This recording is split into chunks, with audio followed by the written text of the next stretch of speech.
Chapter 15. The Sacristans.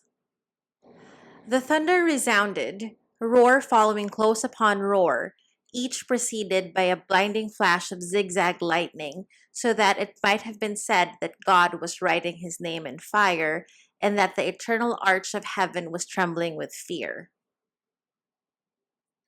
The rain, whipped about in a different direction each moment by the mournfully whistling wind, fell in torrents.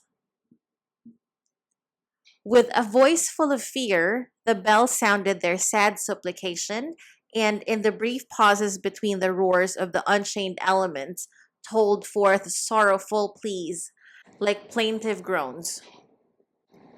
On the second floor of the church tower were the two boys whom we saw talking to the sage.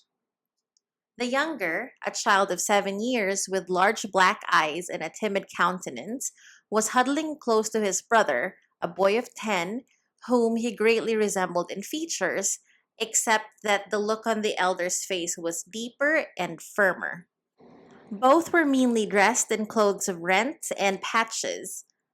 They sat upon a block of wood, each holding the end of a rope which extended upward and was lost amid the shadows above.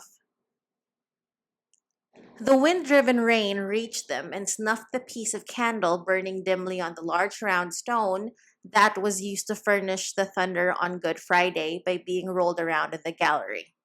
"Pull on the rope, Crispin! Pull!" cried the elder to his little brother, who did as he was told, so that from above was heard a faint peal, instantly drowned out by the re-echoing thunder. "Oh, if we were only at home now with mother," sighed the younger as he gazed at his brother. "There I shouldn't be afraid." The elder did not answer. He was watching the melting wax of the candle, apparently lost in thought. "There, no one would say that I stole," went on Crispin. "Mother wouldn't allow it. If she knew that they whipped me." The elder took his gaze from the flame, raised his head, and, clutching the thick rope, pulled violently on it so that the sonorous peal of the bells was heard. "Are we always going to live this way, brother?" continued Crispin. "I'd like to get sick at home tomorrow. I'd like to fall into a long sickness so that mother might take care of me and not let me come back into the convento. So I'd not be called a thief, nor would they whip me. And you too, brother. You must get sick with me." "No," answered the older. "We should all die, mother of grief and we of hunger." Crispin remained silent for a moment, then asked, "How much will you get this month?" "2 pesos. They fined me twice." "Then pay what they say that I've stolen, so that they won't call us thieves. Pay it, brother." "Are you crazy, Crispin? Mother wouldn't have anything to eat." "The Senor Sacristan says that you've stolen 2 gold pieces, and they're worth 32 pesos. The little one counted on his fingers up to 32. 6 hands and 2 fingers, and each finger a peso, he murmured thoughtfully. And each peso, how many cuartos? 160. 160 cuartos.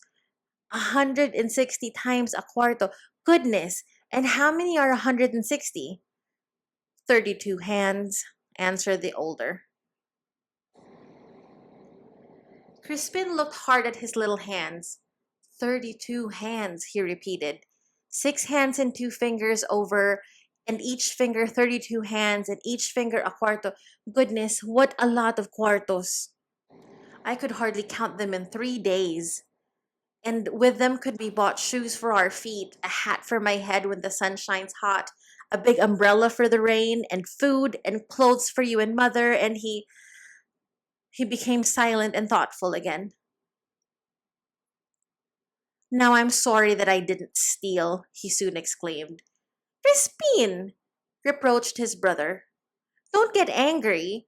The curate has said that he'll beat me to death if the money doesn't appear, and if I had stolen it, I could make it appear. Anyhow, if I died, you and mother would at least have clothes. Oh, if I had only stolen it." The elder pulled on the rope in silence. After a time, he replied with a sigh. What I'm afraid of is that mother will scold you when she knows about it. Do you think so? Asked the younger with astonishment. You will tell her that they've whipped me, and I'll show you the welts on my back and my torn pocket. I had only one cuarto, which was given to me last Easter, but the curate took that away from me yesterday. I never saw a prettier cuarto. No, mother won't believe it. If the curate says so. Crispin began to cry, murmuring between his sobs. Then go home alone. I don't want to go. Tell mother that I'm sick. I don't want to go. Crispin, don't cry, pleaded the elder. Mother won't believe it. Don't cry.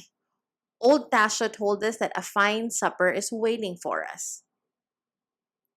A fine supper, and I haven't eaten for a long time. They won't give me anything to eat until the 2 gold pieces appear. But if mother believes it, you must tell her that the Senor Sacristan is a liar, but that the curate believes him and that all of them are liars, and they say that we're thieves because our father is a vagabond who. In that instant, a head appeared at the top of the stairway leading down to the floor below, and that head, like Medusa's, froze the words on the child's lips. It was a long, narrow head covered with black hair, with blue glasses concealing the fact that one eye was sightless. The Senor Sacristan was accustomed to appear thus without noise or warning of any kind. The 2 brothers turned cold with fear. On you, Basilio, I impose a fine of 2 reals for not ringing the bells in time, he said in a voice so hollow that his throat seemed to lack vocal cords. You, Crispin, must stay tonight until what you stole reappears. Crispin looked at his brother as if pleading for protection.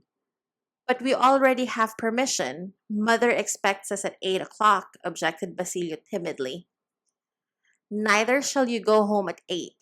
You'll stay until 10.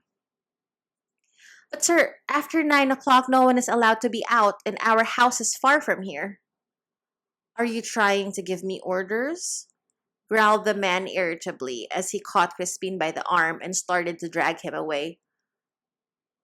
Oh, sir, it's been a week now since we've seen our mother, begged Basilio, catching hold of his brother as if to defend him. The Senor Sacristan struck his hand away and jerked at Crispin, who began to weep as he fell to the floor, crying out to his brother, Don't leave me. They're going to kill me. The sacristan gave no heed to this and dragged him onto the stairway. As they disappeared among the shadows below, Basilio stood speechless, listening to the sounds of his brother's body striking against the steps.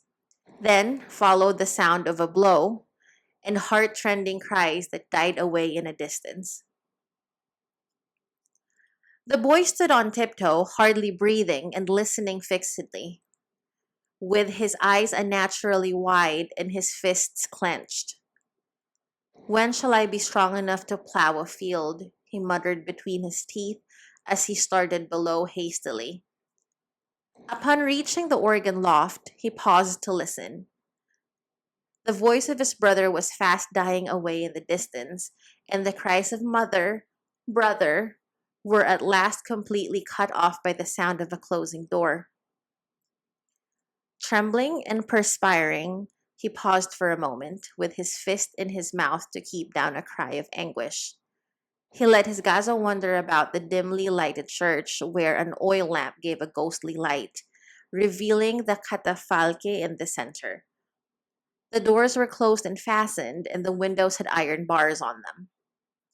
Suddenly, he reascended to the stairway to the place where the candle was burning, and then climbed up into the 3rd floor of the belfry. After untying the ropes from the bell clappers, he again descended. He was pale and his eyes glistened, but not with tears. Meanwhile, the rain was gradually ceasing and the sky was clearing. Basilio knotted the ropes together, tied one end to a rail of the balustrade, and without even remembering to put out the light, let himself down into the darkness outside. A few moments later, voices were heard on one of the streets of the town. Two shots resounded, and no one seemed to be alarmed, and silence again reigned.